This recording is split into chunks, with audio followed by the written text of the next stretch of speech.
মাঠের সবুজ ক্যানভাসে তারা যেন এক একজন নির্মম চিত্রশিল্পী।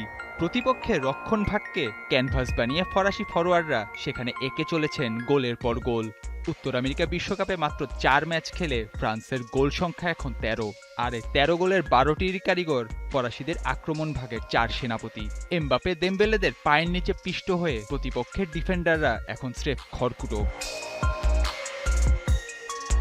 গোল ক্ষুধায় মত্ত কিলিয়ান এমবাপে একাই করেছেন 6টি গোল। ডানা মেলে ওসমান দেমবেলে জাল কাঁপিয়েছেন 4 বার, আর গোল না পেয়েও যিনি এই পুরো আক্রমণের সুতো ওলটপালট করছেন তিনি মাইকেল ওলিসে। 5টি অ্যাসিস্ট করে এই ফরাসি জাদুকর এখন দাঁড়িয়ে 1970 বিশ্বকাপে গড়া পেলের 6টি অ্যাসিস্টের অমর কীর্তি ছোঁয়ার দোরগোড়ায়। এমবাপে ওলিসের রসায়নে ইতোমধ্যে এসেছে 6টি গোল, বিশ্বকাপের ইতিহাসে জুটি হিসেবে যা আগে কখনো দেখেনি ফুটবল বিশ্ব। ফুটবল প্রেমীদের স্মৃতিপটে বর্তমানে ফ্রান্স দলের এই দৃশ্য মনে করাচ্ছে 2002 বিশ্বকাপে সেই বিখ্যাত 3R'ের কথা, রোনালদো, রিভালদো আর রোনালদিনহো। সেবার 15 গোল করে ব্রাজিলকে চ্যাম্পিয়ন করেছিলেন তারা, আর এবার 4 ম্যাচেই এমবাপে দেমবেলে ওলিসে ত্রয়ী সরাসরি জড়িয়েছেন 11টি গোল, সাথে 9টি অ্যাসিস্ট।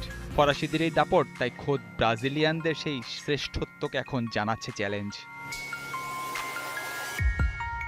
তবে দিদিয়ের দেশমের আসল শক্তির গভীরতা তা টের পাওয়া যায় ফরাসিদের ডাগ আউটের দিকে তাকালে, যেখানে সুযোগের অপেক্ষায় চাতক পাখির মতো বসে রয়েছেন প্রিমিয়ার লিগে 12 গোল করা জো ফিলিপ মাতেতা কিংবা সিরিয়াতে 13 গোল করা মার্কাস থুরামের মতো তারকারা। শুরুর একাদশে জায়গা না পেয়েও বদলি নেমে ব্রাডলে বারকোলা করেছেন 2 গোল, দিজিরে দুয়ে করেছেন 1টি। বল পায়ে থাকুক আর নাই থাকুক, দেশমের এই গোল মেশিনের প্রত্যেকেই যেন মাঠের অক্লান্ত এক একজন যোদ্ধা।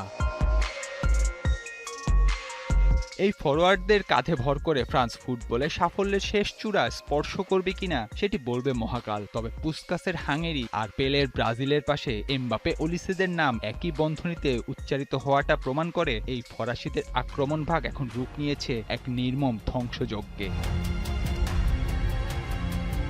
নাহিয়ান আরিফিন, 71।